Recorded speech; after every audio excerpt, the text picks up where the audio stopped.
नमो अर्हंतारं नमो सिद्धारं नमो आर्यारं नमो वज्रायारं नमो लोये सवसाहुरं सकल विरोध विहंडनी साजवाद पुनः वाद मत खंडनी नमो देव जनवान मंगलम भगवान वीरो मंगलम गौतम गणी मंगलम कुंद कुंदात्यो जैन धर्मोर्थ अवर्गाय भव्यानाम शुद्धे स्वात्मने पुण्य पक्ष नियम सारस्य भक्त्यम तात्पर्य।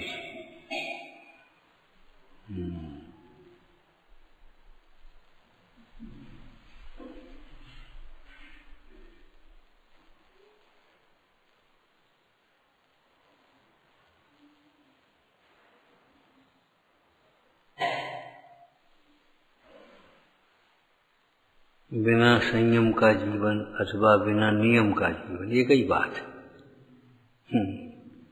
बिना ब्रेक की गाड़ी,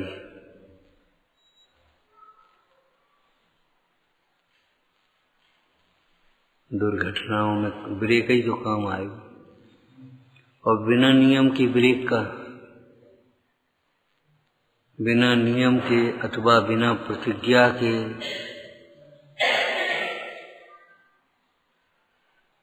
निरंतर आशा बनी रहती है और प्रसंग पड़ने पर तद्रूप परिणाम हो जाते हैं। ऐसा जानकर कोई अज्ञानी, कोई तीव्र हृदय वाला जीव नियम से अगर चित भी हो गया हो, उसका दृष्टांत लेकर के नियम देना मत छोड़ो।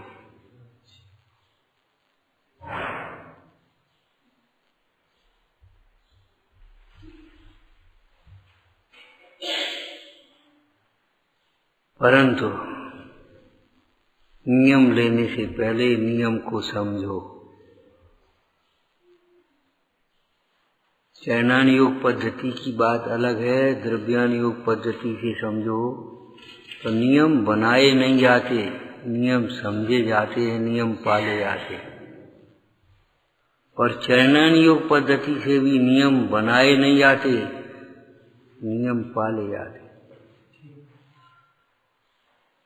तुम अपने घर घर के नियम मत बनाओ। श्रावक हैं तो श्रावक के नियमों का पालन करो, पाक्षिक है तो पाक्षिक, सामान्य श्रावक तो सामान्य नियमों को पालन करो, नैष्ठिक श्रावक है तो अनुव्रतों का पालन करो। अनुव्रतों का पालन और महाव्रतों की भावना, अनुभूतों का पालन और महाव्रतों की भावना।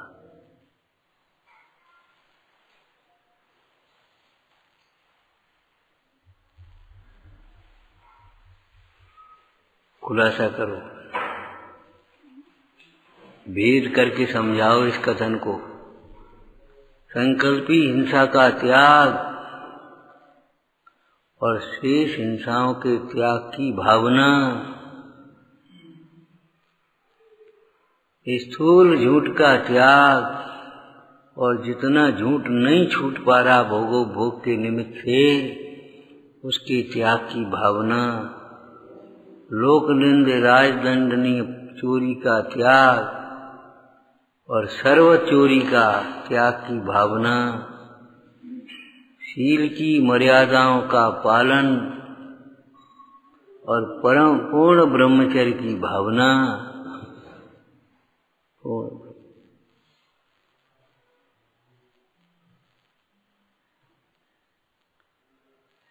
तुम्हारे हमारे भी ब्रह्मचर्य पूर्ण थोड़ियां, भी पूर्णता कहाँ होती, कैसे होती है समझो। अगर काया से पलता है तो मन और वचन से भी पालो।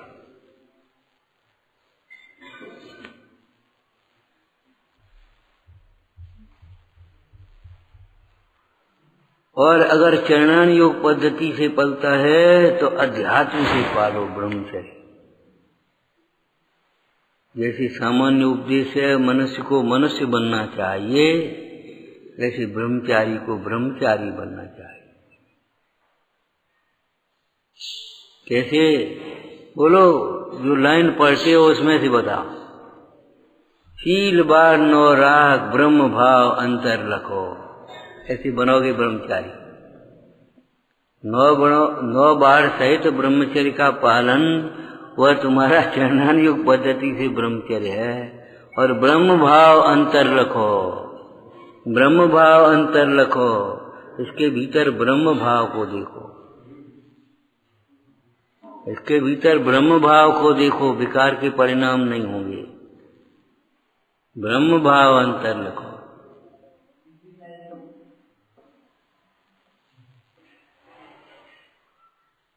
तब ब्रह्मचारी बन पाओगे। अगर ब्रह्म भाव को नहीं देखोगे, काहे के ब्रह्मचारी? ब्रह्मचारी हो गए, भ्रम हो गया कि हम ब्रह्मचारी, हमने शादी नहीं करी सो हम ब्रह्मचारी, अजी न शादी कर ली सो अब ब्रह्मचारी, हम बाल ब्रह्मचारी। लेकिन बाल ब्रह्मचारी का मतलब बचपन से ब्रह्मचर्य लेना, बाल माने अज्ञान सहित ब्रह्मचर्य मत ले लेना कहीं। अन्याय के परिग्रह का त्याग, न्याय के परिग्रह की सीमा और समस्त परिग्रह के त्याग की भावना। क्या? अन्याय के परिग्रह का त्याग, न्याय के परिग्रह की सीमा और समस्त परिग्रह के त्याग की भावना।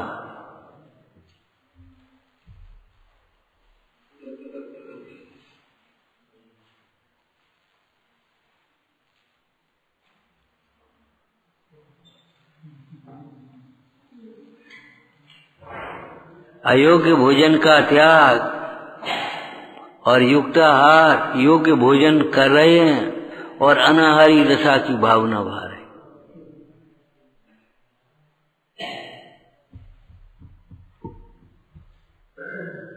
सत्य व्रत का पालन, भाषा समिति का पालन और वचन गुप्ती की भावना भा रहे। रात को कहा था मौन में वह तम साध्य, मौन।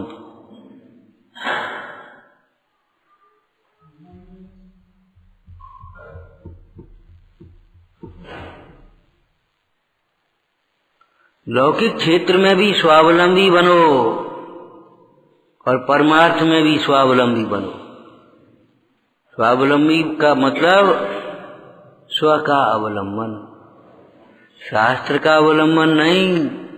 शास्त्र का अवलंबन तो है, लेकिन हम विचार कर रहे थे, मुनिराज जंगल में बैठे हैं, आहारचर्या की बात चले गए बैठे। अब न शास्त्र है, न कोई श्रावक है, न कोई है, कुछ नहीं। कौन से बोले? किसी से कौन से बोले?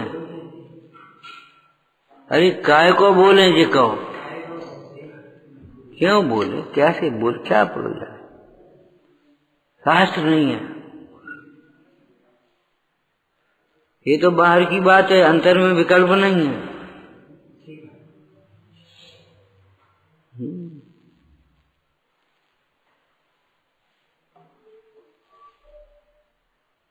दुर्विकल्पों का त्याग, तत्व विचार करना और निर्विकल्प होने की भावना। अब दुर्विकल्पों का ही त्याग नहीं कर सको तो कैसे काम चलेगा भाई?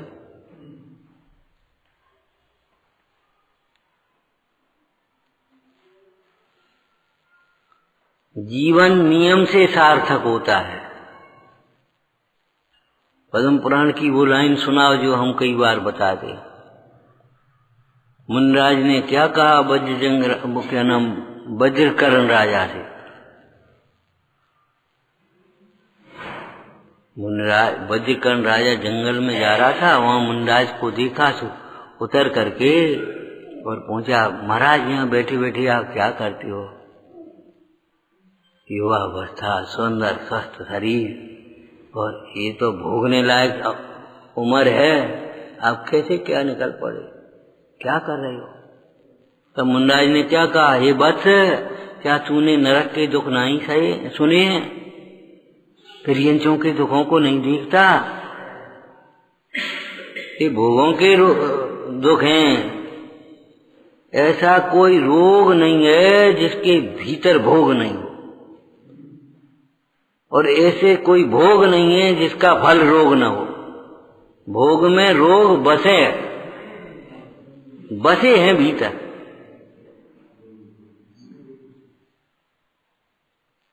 जैसे काठ में अग्नि बसी है भीतर, तिल में तेल बसा है, ऐसे भोगों में रोग बसे हैं। जिनको तुम भोग समझ रहे हो वे भोग नहीं है, वे रोग हैं।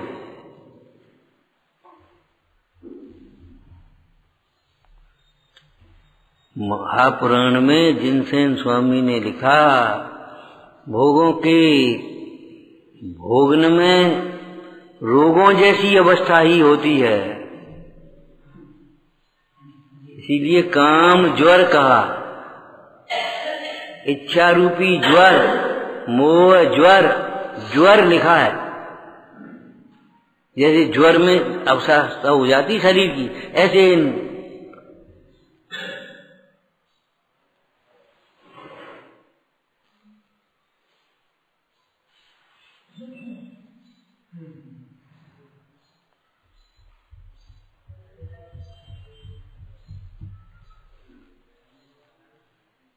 फिर इंच गति के दुख नहीं देख रहा। पाप के उदय की प्रतिकूलताएं तो सामने दिखाई दे रही हैं कि नहीं दे रही? पाप का फल दिखा रही है।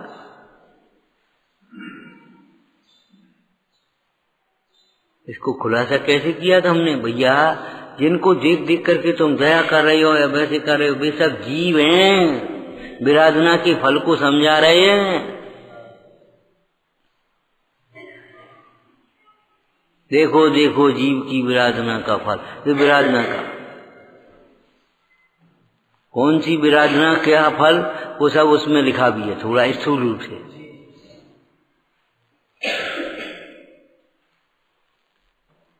अचेतन जैसे हो रहे हैं, कुछ स्थूल पेड़ खड़े हैं, पाषाण खड़े हैं, कुछ नहीं हो सकता। और उसने बारूद भरी, जैसे बम से तुम फट जाओ तो कैसा लगेगा, ऐसा ही उनको दुख है। बारूद लगाते हो पेड़ को, उसको पत्थर को तोड़ने, और उन्हें ऐसे लगाई और फट, जीव है वहां। बम से दूसरों को उड़ाने में आनंद माना है तो आज ये उड़ रहे हैं।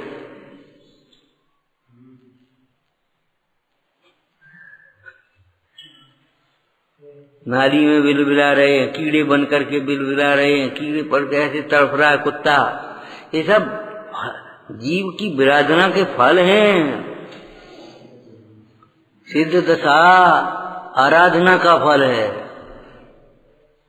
तो ये संसार दशा विराधना का फल है। सीधी बात, ये विराधना के फल को बता रहे हैं।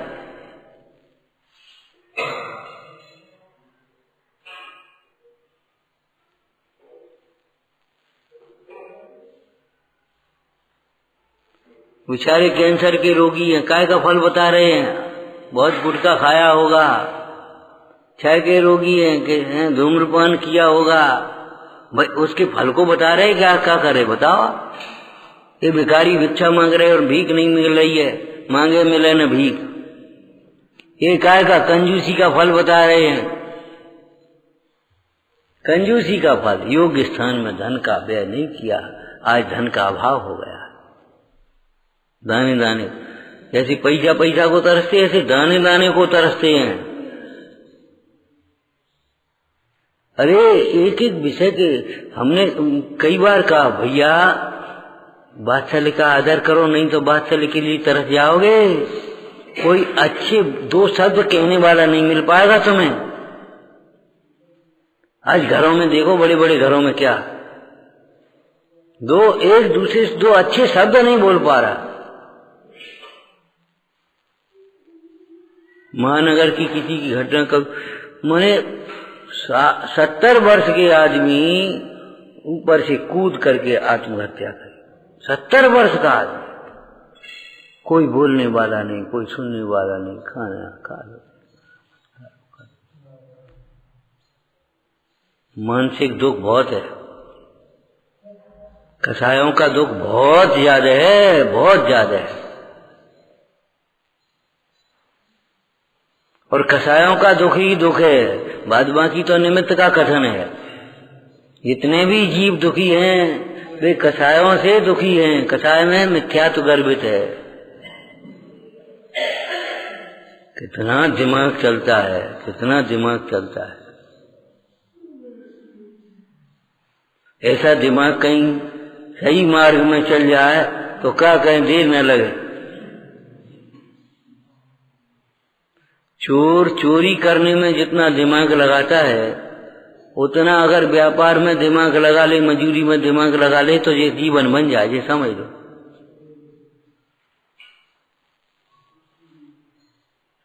ये भ्रष्टाचार में जितना दिमाग लगाते हैं ना, अगर शिष्टाचार में दिमाग लगाए तो काम बन जाए। जैसे वो दुआ है, जितनी प्रीति तुम्हारी इस शरीर से है ऐसी राम से होवे तो तुम्हारा बेड़ा पार हो जाए। ऐसे ही ये समझ लेना, जितना दिमाग तुम उल्टा लगाते हो ना, ऐसे सीधा लगाने रहो, उतना ही काम बन जाए सबरा।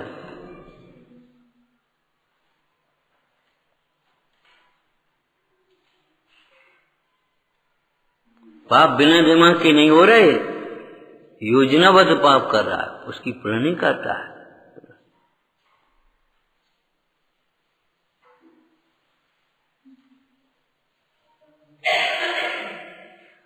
तो जीवन की सार्थकता, सफलता नियम से है, इसकी चर्चा कर रहे थे। मुंडाज उस राजा से क्या कह रहे हैं, हे राजन, हे बात है, तुमने त्रिविंश गति के दुख नहीं देख रहा, नरक गति के दुख नहीं सुने कभी? वो कंपायमान हो गया, भव्य जीव है, कंपायमान हो गया। तब उन्होंने वहां कहा, जाके मोक्ष मार्ग के कारण रूप एक हु नियम नहीं, ताके जीवन को धिक्कार है। मोक्ष मार्ग के कारण रूप नियम, वैसे नियम बना लो वो अलग बात है। लौकिक नियम लोक प्रतिष्ठा के कारण बनेंगे तुम्हारे, उनसे लोक में प्रतिष्ठा मिलेगी। ईमानदारी तुम्हारी लोक में प्रतिष्ठा देगी, शील तुम्हारा लोक में प्रतिष्ठा देगा, लौकिक शील। अगर नहीं होगा तो लोक में भी कोई प्रतिष्ठा नहीं होगी, कुछ नहीं होगी। लेकिन सम्यक दर्शन तुम्हें सुख देगा, मोक्ष मार्ग में प्रतिष्ठा।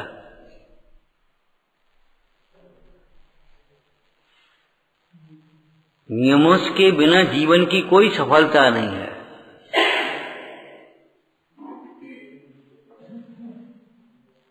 जीवन का सार नियम और नियम का सार समता। नियमों की सफलता काय में है, समता की साधना, बड़ी साधना ये है।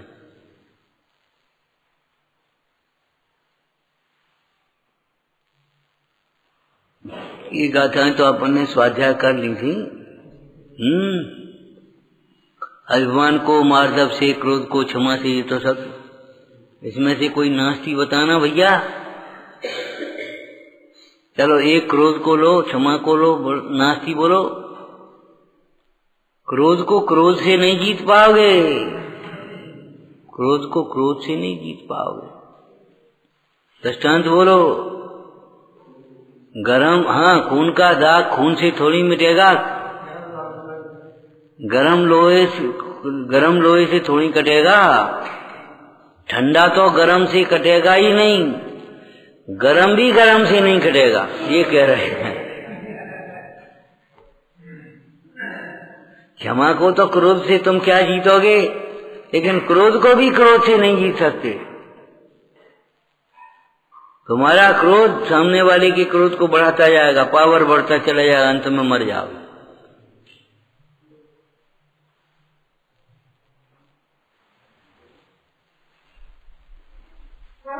ये कल्पना ही मिथ्या है। क्रोध को क्रोध से मत जीतने की कोशिश कर, सोचो ही मत जीत सकते।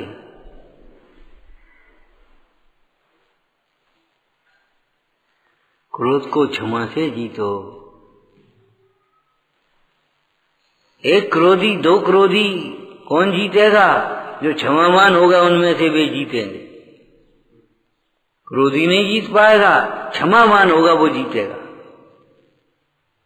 बाहर में क्षमावान ऐसा लग रहा है जैसे कोई कमजोर हो,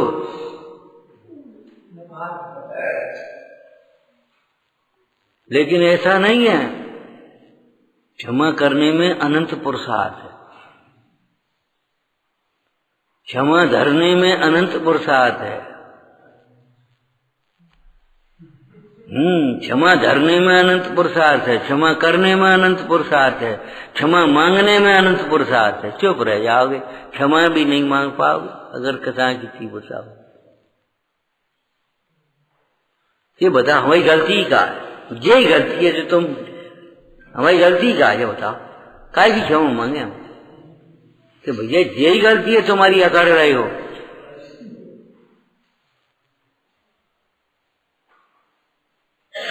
जीवन बर्बाद हो जाएगा। हमारी गलती क्या, हमारी गलती क्या कहते कहते बस जीवन बर्बाद हो जाएगा।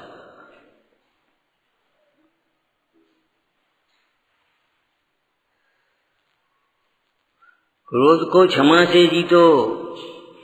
तत्व से बोलो। क्रोध आश्रव तत्व है और क्षमा संवर तत्व है। आश्रव निरोध संवर है। आश्रव निरोध संवर। क्रोध को क्षमा से जीतो, माने क्रोध के प्रसंग में क्रोध करने वाले के प्रति भी क्रोध मत करो, तुम क्षमा धारण करो। अब ये तो हो गया स्थूल कथन। अब मतलब ये है क्रोध को क्षमा से जीतो का मतलब क्या हुआ? क्षमा क्या है उससे जीतोगे। क्षमा है कहाँ से जीतोगे? क्रोध के समय में, क्रोध के समय में क्षमा है कहाँ से क्रोध को क्षमा से जीतोगे? कि भैया क्रोध के समय में क्षमा नहीं है, लेकिन क्षमा स्वभावी आत्मा है, ये कह रहे। क्षमा नहीं है, बिल्कुल सही बात है। क्रोध के समय में क्षमा कहाँ है, सो जीतोगे उसको।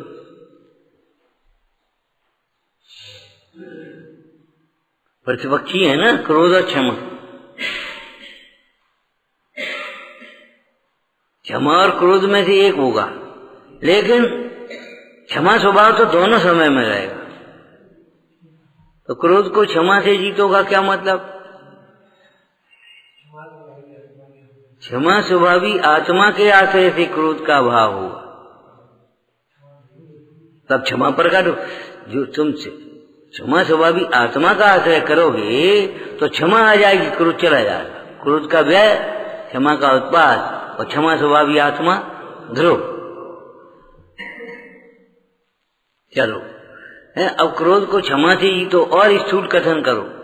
स्थूल कथन करो, अपने जीवन में क्षमा का लक्ष्य लो, क्षमा का नियम बनाओ, क्षमा की भावना भाव, क्षमा के उत्तम परिणाम को देखो। क्षमा स्वभावी क्षमावान संतों का, भगवंतों का स्मरण करो। अरे क्रोधी भी एक से एक क्रोधी है, अनंतानुमंदी क्रोध वाले हैं। तो संजलन क्रोध भी जिनके नहीं है ऐसे भी है, क्षमावान भी है। ऐसा थोड़ी है सब क्रोधी क्रोधी भरे हैं। भगवंतों को देखो पूर्ण भी तराजता है, संतों को देखो तीन चौकड़ी कसाय के अभाव में क्षमा है, सेवकों को देखो दो कोस चौकड़ी कसाय के अभाव में।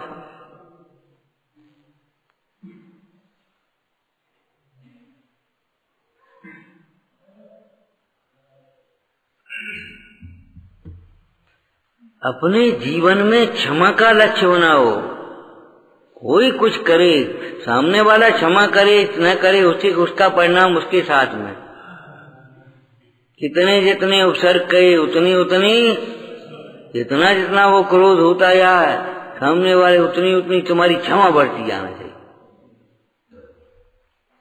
क्षमा एक क्षमता को भी कहते हैं, क्षमा एक शक्ति है, ध्यान रखना। नीति में भी कहा क्षमा बल मसक्ता नाम क्षमा भूषण वीरस्य भूषणम।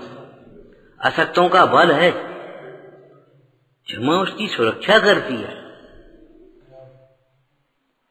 और अब एक व्यक्ति में भी देखो, एक जीव में भी देखो, तो क्रोध से होने वाले दुख को दूर करने का उपाय क्षमा ही है।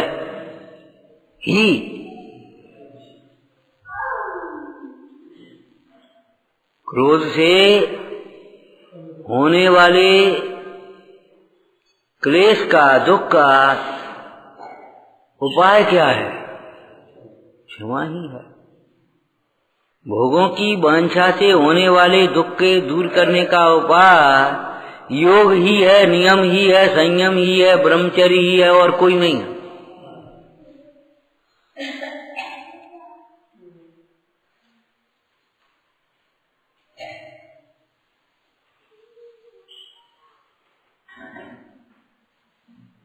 आश्रय बंध संबर निजरा मोक्ष है तो आश्रय है ना। क्या क्रोध और क्षमा, इसके बीच में कुछ और है? अब 3 करो टुकड़े इसके। अभी 2 कहे, अब 3 करो। करो, कैसे करोगे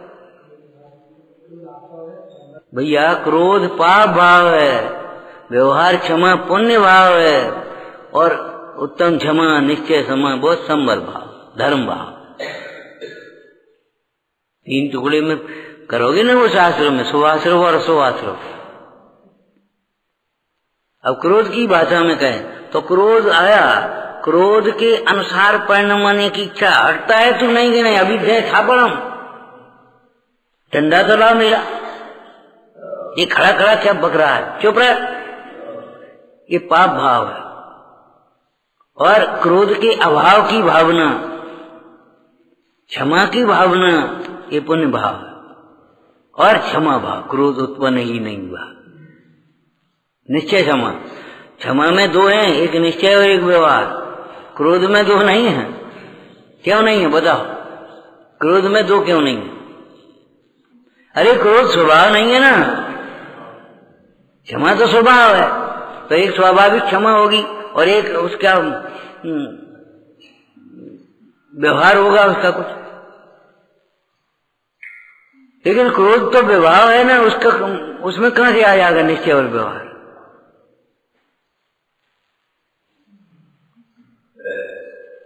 भाई कसायों की तीव्रता होगी तो पाप होगा, और कसायों की मनता होगी तो पुण्य हो पाएगा। और पुण्य हो पाएगा, जरूरी नहीं हो जाए।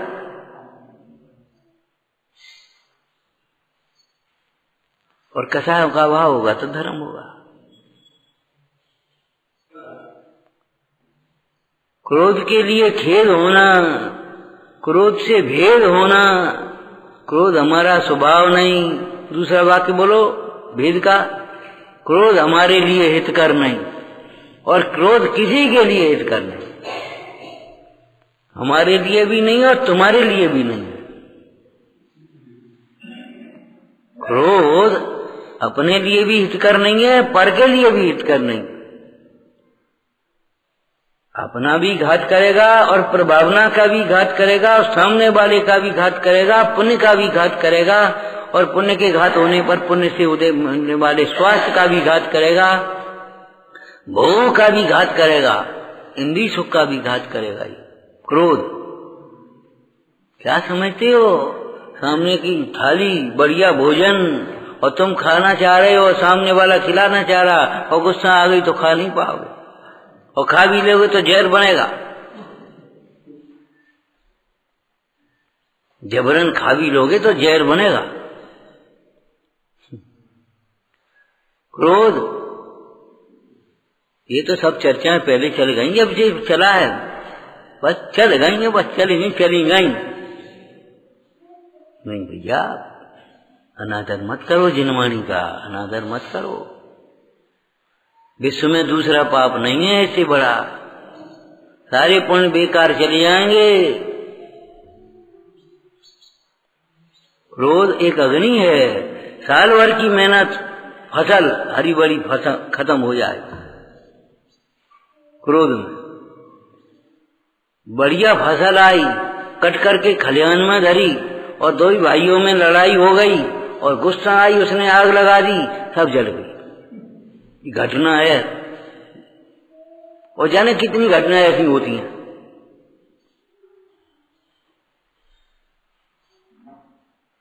दीपान के जरा से क्रोध में क्या हो गया कि जरा से क्रोध नहीं है, वो अनंतानुबंधी क्रोध हो गया। कुछ होश है तुम्हें? सब सब जीवन चला गया। जैसे क्रोध में मुनि मुनि नहीं रहे, तो क्रोध में श्रावक श्रावक नहीं रहेगा, क्रोध में ज्ञानी ज्ञानी नहीं रहेगा, क्रोध में आदमी आदमी नहीं रहता।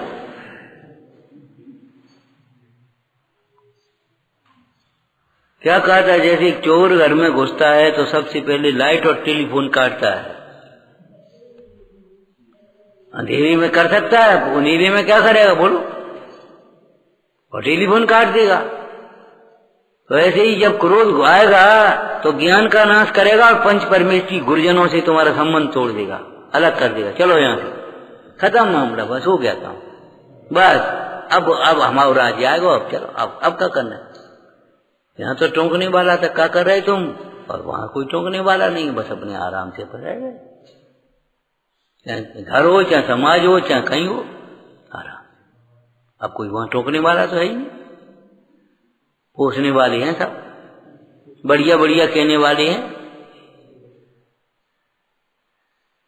अरे प्रभु, क्रोध ये करता है। क्रोध माने ज्ञान का घात, तुम्हारा विवेक खत्म हो गया और पंच परमेष्ठी अथवा गुरुजनों से तुम्हारा रिश्ता टूट गया, खत्म कनेक्शन।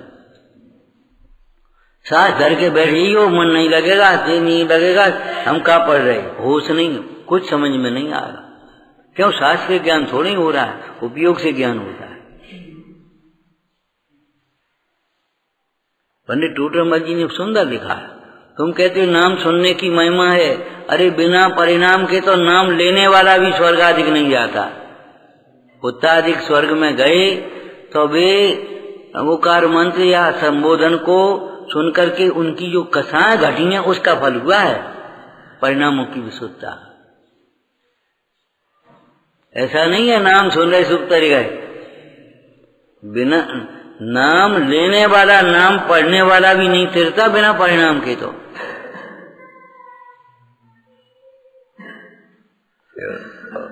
ये दूसरे प्रकार की इच्छा है, कथा के अनुसार परिणाम आना चाहता, पहले जानना चाहता, फिर कथा के अनुसार परिणाम आना चाहता। तो अब क्रोध को क्षमा से जीतो का क्या मतलब हो गया, क्रोध का अभाव करना एक लक्ष्य तो बन जाए। ये सोचने तो लगे हमारी इन कथाओं का अभाव कैसे हो, अब तो पूर्ति कैसे हो, ये सोच रहे हैं। ये न जान पाए, एक काम करो, अकेले में अपने मोबाइल से बात कर ली, इशारा कर दिया, वो वहां आ गया, वो वहां चला गया, ये सब हरकतें चलती हैं कि नहीं चलती तमाम।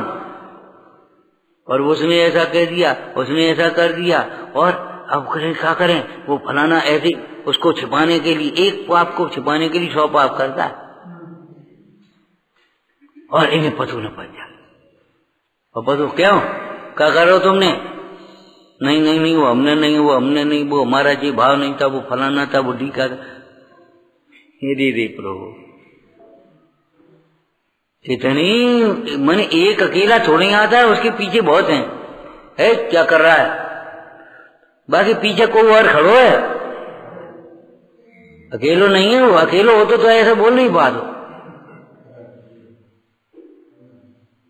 उस क्रोध के साथ में मान, माया, लोभ, हास, रति, सती, शोक, भय, जुगुप्सा, सौरी पूरी की पूरी फौज खड़ी है।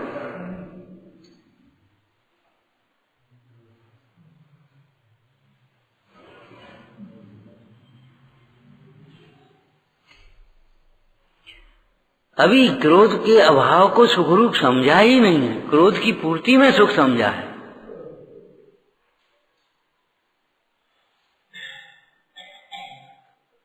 क्रोध में क्रोधादि समस्त कथाएं, हम अलग अलग व्याख्या एक एक की नहीं कर पाएंगे, लेकिन आप इसमें सब समझ लेना।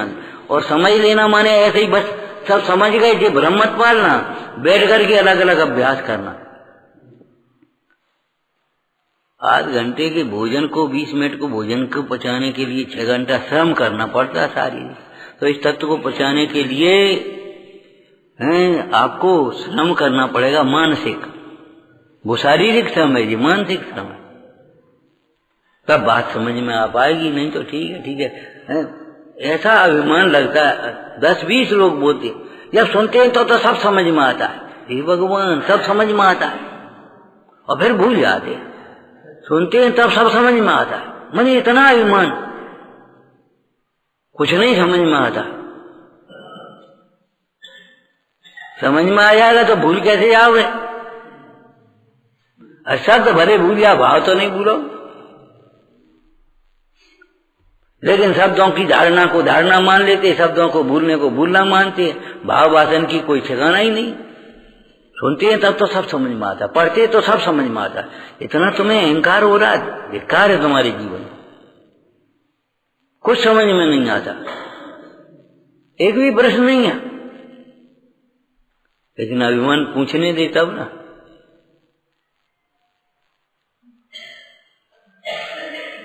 एक भी प्रश्न नहीं होता, क्यों? एक भी प्रश्न नहीं है, सब बढ़िया। क्रोध भी अभिमान को मार दब से तथा जीते क्षमा से क्रोध। जब समझ में आ गया, बस आ गया, हो गया, और बस व्याख्या हो गई, दो चार दृष्टांत हो गए, दो चार बातें हो गई, बढ़िया हो गई, बहुत बढ़िया, बहुत अच्छा समझाया। अरे ये भगवान कुछ पता है।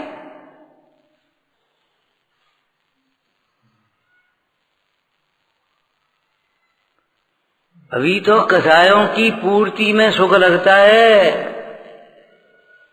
हम तो स्टान देते हैं, देखो भैया गाड़ी निकले, कुत्ते मिलते हैं गांव में, अब तो बहुत कम रह गए, तो वे भौंकते हैं और भौंक भौंक करके आगे बढ़ते हैं। और गाड़ी की स्पीड बहुत है, कुत्ते की तो उतनी है नहीं, तो गाड़ी भाग जाती, कुत्ता ऐसे तानता पीछे मुड़ करके, देखो ऐसे हमने भगा दिया,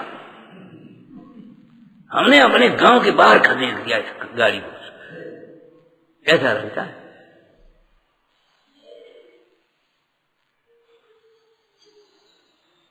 अगर सामने वाला चुप हो जाए तो ये समझता है हमने चुप कर दो, जैसे बहुत अच्छा चुप रहने में भलाई है कि चुप करने में भलाई, ये पता नहीं।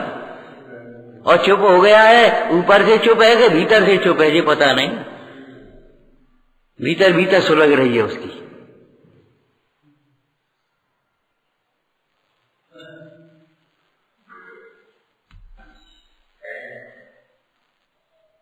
अंधेरा करेगा और कनेक्शन काटेगा,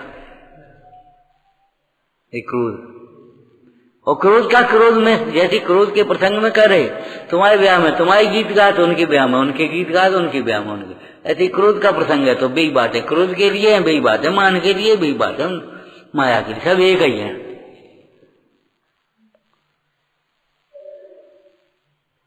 विवेक को नष्ट करता है और परमेष्टि भगवान गुरुजनों से संबंध तोड़ता है। आगे चलो, और क्या करता है? शकल बिगाड़ता है। और नहीं तो जिसको गुस्सा आ रही हो वो एक शीशा में दर्पण में अपना चेहरा देख ले, शकल ही बिगड़ जाएगी। क्यों? भाव मुद्रा पे तो आएंगे। जो मुख से बोले नहीं नैन देते हैं रोज। भीतर से मत कहो, लेकिन ऊपर शकल तो बता रही है। तुमने क्या कहा है? कछु नहीं, कछु नहीं, भाई नहीं कछु, शकल तो बता रही कछु नहीं है, कुछ नहीं है। ये तो नैस किंचित ज्ञानियों को होता है। किसको होता है? कुछ नहीं, कुछ नहीं किसको होता है बता? उसमें बोलो, उसमें से बोलो, किसको होता है? पर विरहित मनते पश्यताम नैस किंचित। पर से भिन्न अपने आत्मा को अंतरंग में देखने वाले को कुछ भी नहीं होता, कुछ भी नहीं होता। उपसर्ग होते रहते भी समता का पान करते रहते, उन्हें क्रोध नहीं उत्पन्न होता, मान उत्पन्न नहीं होता, माया उत्पन्न कुछ नहीं होता। नैस किंचित। तुम कह रहे क्या? कछु नहीं, कछु नहीं है। कछु नहीं कैसे होगा? हो कैसे सकता? कुछ नहीं, झूठ बोलती हो। सत्य को समझना भी है तो कदम कदम पर झूठ बोलने की आदत छोड़ देना चाहिए। सत्य को समझना भी है, पालने की बात तो बहुत दूर है। तो कदम कदम पर, बात बात में, छोटी छोटी बातों में झूठ बोलने की आदत बिल्कुल छोड़ देना चाहिए।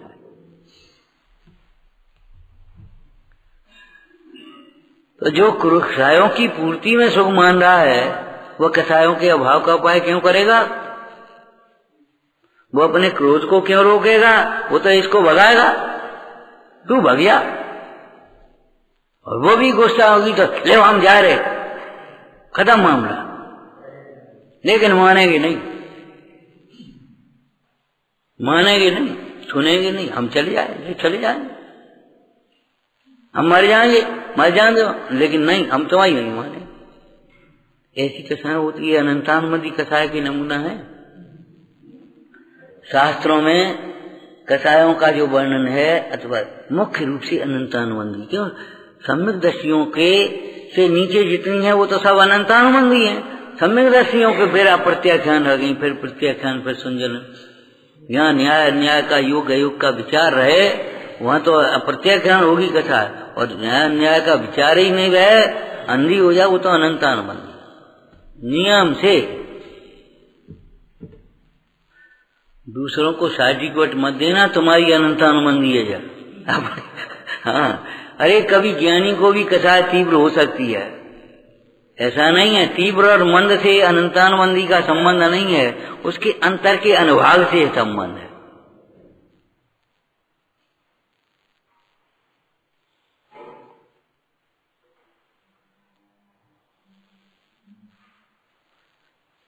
तो नंबर 1 बोलो, अब क्या करना है क्रोध के अभाव के लिए? क्रोध के अभाव का लक्ष्य बनाना है। लक्ष्य बिना क्या होगा? संकल्प करना है। और फिर भी क्रोध आएगा टूटेगा, लेकिन पहले संकल्प करना है। कैसे संकल्प करोगे? बोलो, क्या समझोगे तब संकल्प होगा? क्रोध हमारा स्वरूप नहीं है और क्रोध हमारे लिए हितकर नहीं है। हल्की बात है, बड़ी हल्की बात है। क्रोध हमारे लिए हितकर नहीं है। हितकर तो नहीं है, हित का घात करने वाला है। ये पत्थर एक साइड में पड़ा है, ये हमें निकलने में बाधक भी नहीं है, साधक भी नहीं है, बहुत अलग बात है। लेकिन बीच में पड़ा है, वो बाधक है। ये क्रोध हमारे लिए बाधक है। हमारी उन्नति में, हमारी शांति में, हमारी प्रभुता में, हमारी प्रभावना में, हमारी आराधना में बाधक है।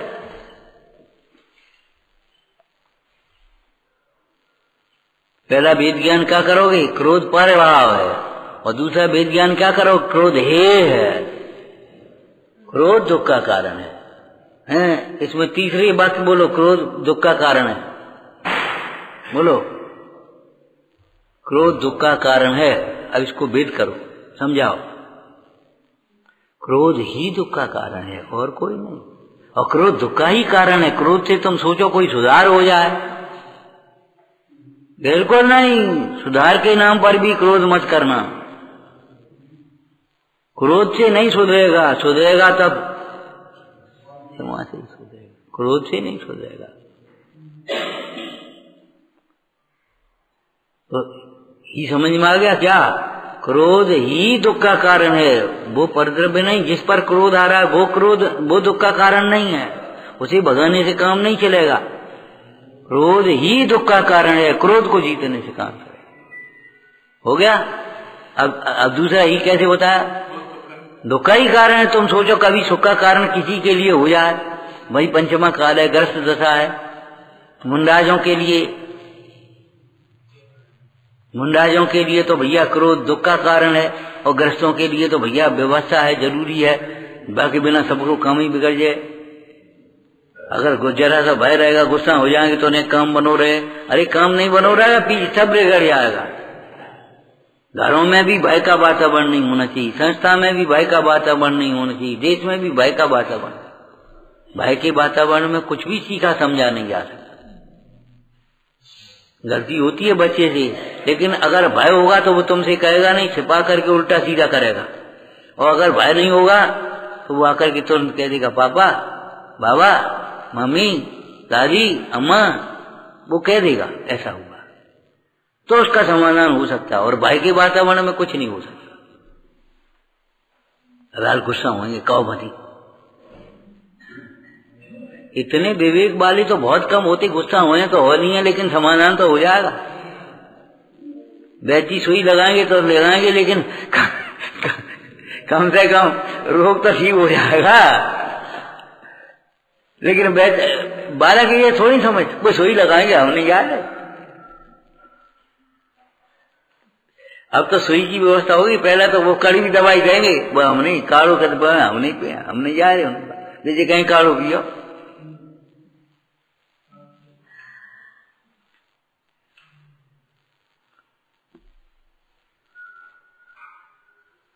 तो पहला चरण क्या हो गया, पहली सीढ़ी लक्ष्य तो बने पहले।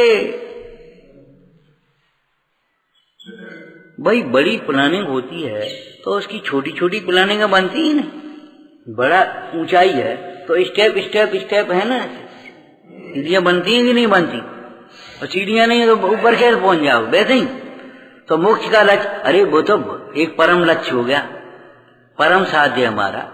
लेकिन अभी क्या साध्य होना चाहिए, मोह को जीतना है। इससे पहले आई गई ये चर्चा, ये इसलिए नहीं आई है कि मोह के अभाव की बात पहले हो गई, शुद्ध भाव अधिकार प्रतिक्रमण अधिकार ये सब में आ गई है। अब ये चारित्र की प्रधानता से इनकी चर्चा चल रही कथाओं। तो मोह को सम्यक तो से जीतो, ये साथ में इसका तुम पहले ले लेना। तो कैसे जीतोगे, लक्ष्य बनाओ, लक्ष्य बनाओगे और फिर लक्ष्य के अनुसार फिर पुरुषार्थ भी करो। क्रोध को जीतना, क्रोध की पूर्ति कठिन भी है, कष्टकर भी है। क्रोध का भाव सरल भी है और सुखकर भी है। क्रोध बड़ी आसानी से जीता जा सकता है। क्षमा सरल है, क्रोध कठिन है। लेकिन इस मोही को क्रोध सरल लगता है, क्षमा कठिन लगती है।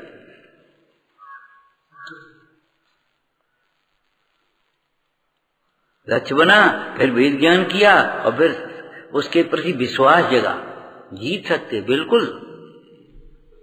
हमने बड़ी अच्छी इस लाइन का अर्थ विचारा, घटती ज्ञान घटाइए, रचना भावशील घटती ज्ञान। बहुत से लोग है वो घट नहीं सकती। अरे घटती ज्ञान घट सकती है, अरे घटने की बात क्या है, मिट सकती है। कौन सा भाव है,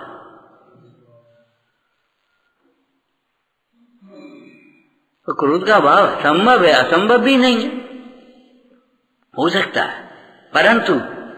परंतु तुम जैसे करना चाहते ऐसा भाव नहीं हो सकता। कुसंग में रह के क्रोध का भाव करना चाहो, तुम जैसे चाहते हो तैसे सत्संग में रहने मात्र से क्रोध का भाव हो जाएगा, नहीं होगा बिना ज्ञानाभ्यास के। कुसंग में तुम किसी प्रकार पढ़ करके भी सुन करके भी नहीं मिटा पाओगे, और सत्संग में भी बिना सुने बिना ज्ञानाभ्यास के नहीं मिटा पाओगे। क्रोध का भाव हो तो अभी तक क्यों नहीं हुआ कि अभी तक तुमने कुसंग में मिटाने की कोशिश करी। क्रोध के वशीभूत होकर के कुसंग में भगे, बताओ क्रोध के वशीभूत होकर के कहां भगता है। अब कैसे मिटेगा। और सत्संग में भी बिना ज्ञानाभ्यास के क्रोध मिटाना चाहता है, कैसे मिटेगा। नंबर 3 बोलो, दूसरों को देख देख करके क्रोध कभी नहीं मिट सकता।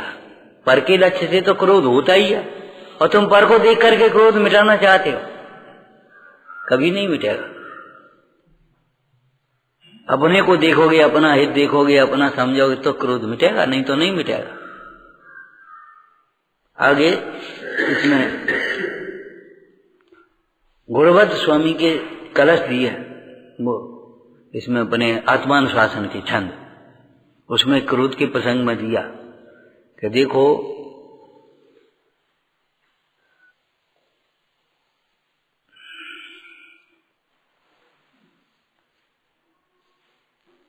जगत में एक कल्पना है, कामदेव।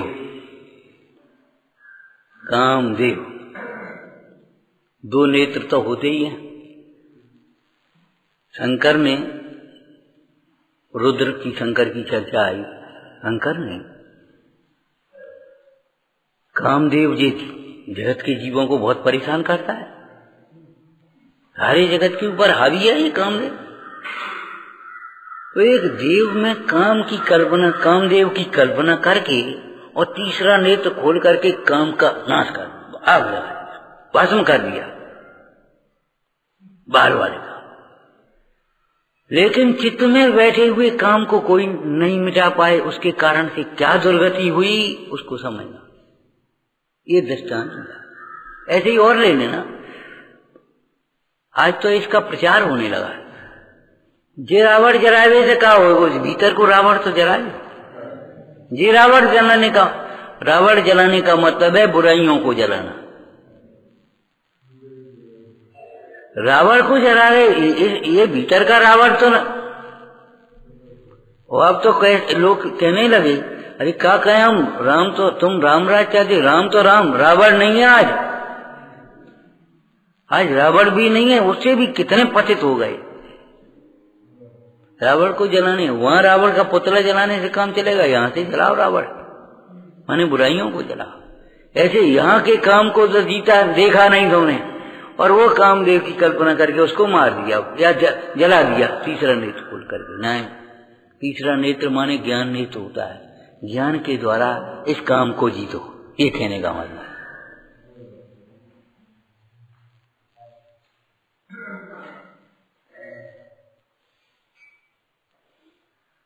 सोचो समझो, हम तो थक गए भाई, चले आए बैठ करके, हमने चलो बैठेंगे 10 मिनट, थक गए। समझ में आया ना? बाहर जिसको तुम दुख का कारण मान रहे वो दुख का कारण नहीं, दुख का कारण यहाँ बैठा है ये क्रोध। नीति में श्लोक भी लिखा है, क्या लिखा बता? तुम क्रोध से शत्रु का नाश करना चाहते हो, तो क्रोध से बड़ा शत्रु कौन है? हाँ, ये बैरी ये मजा है, तो बैरी तो पहचान तो लो, बैरी कहाँ है? क्रोध से बड़ा बैरी कौन है पता? उस क्रोध का नाश क्यों नहीं करते तुम? उस क्रोध के वशीभूत तो कर बैरी का नाश करना चाहते हो। क्रोध से बड़ा बैरी नहीं। जिसने तुम्हारे जीवन में अंधेरा कर दिया, जिसने तुम्हारे गुरुजनों से तुम्हें दूर कर दिया है, जिसने तुम्हारा विवेक नष्ट कर दिया, जिसने तुम्हारे नियम संयम तोड़वा दिए, जिसने तुम्हारे भोगों का नाश कर दिया, अब बताओ वो बैरी नहीं है तो को है? एक क्रोधाधिक भाव।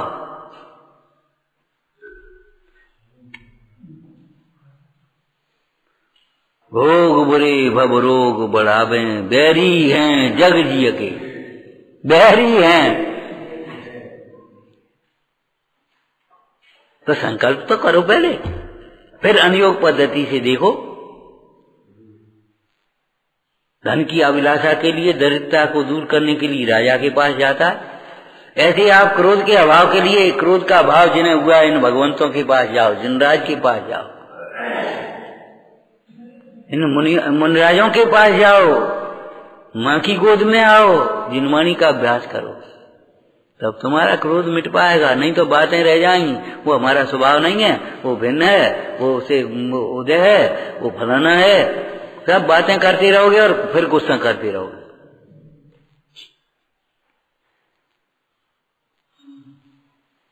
जो उपाय है वही है, एक ही है, दूसरा नहीं है। पर के लक्ष्य होने वाला क्रोध स्व के लक्ष्य से ही मिटेगा, सूक्ष्म में भी स्थूल में भी। अरे बहुत सूक्ष्म बहुत स्थूल है। अपना हित देखो, अपना स्वास्थ्य देखो, अपना संयम देखो, अपनी प्रतिष्ठा देखो, अपना ज्ञान देखो, तब तुम गुस्सा करो। नालायक कहीं का, अपनी नालायकी तो देख लो कि तुम नालायक कैसे बोल रहे, गुस्सा कैसे कर रहे, बताओ। अब करो। स्थूल कथन हो गया, अब भीतर में सूक्ष्म है, त्रैकालिक और वो पर्याय का। लेकिन ये भी बहुत सूक्ष्म हो भैया, स्थूल बुद्धि वालों के लिए ये भी सूक्ष्म है। विचार करोगे ही नहीं, उड़े हो हवा में।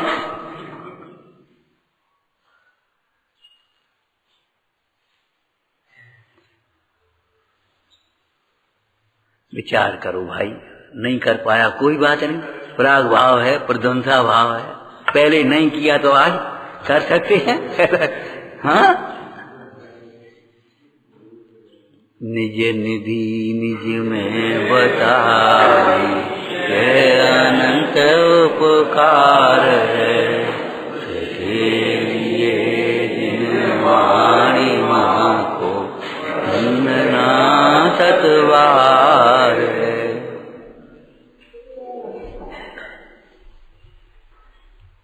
ओम नमः।